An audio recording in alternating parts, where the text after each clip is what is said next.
Aftermath of the Great War. Germany in ruins. World War I ended in 1918. Germany was defeated. The once mighty German Empire was in chaos. Millions were dead. Cities lay in ruins. The economy was shattered. Germans were angry. They felt betrayed by their leaders. They were hungry for answers. They were desperate for change. The Kaiser had fled. A new government took over. It was called the Weimar Republic. It was Germany's first attempt at democracy. The odds were stacked against it from the start. The new republic faced enormous challenges. It had to rebuild a shattered nation. It had to deal with the humiliation of defeat.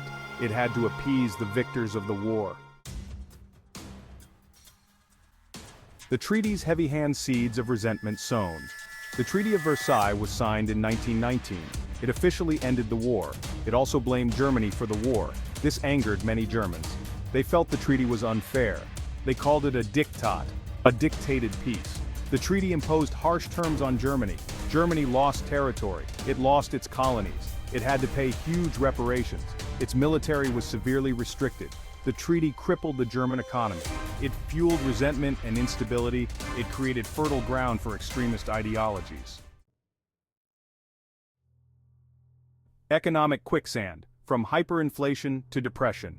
The German economy was in shambles after the war. Inflation spiraled out of control. The German mark became worthless. People needed wheelbarrows full of money to buy basic goods.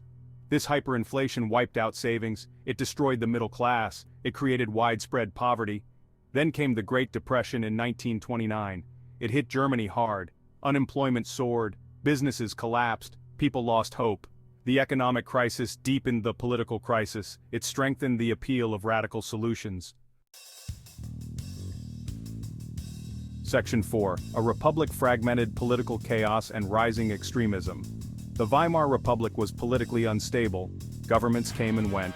Street violence was common. Extremist groups from both the left and the right gained power. Communists and Nazis battled in the streets. The Nazis, led by Adolf Hitler, exploited the chaos. They promised to restore German pride. They offered simple solutions to complex problems. They appealed to people's fear and anger. The Nazis gained support.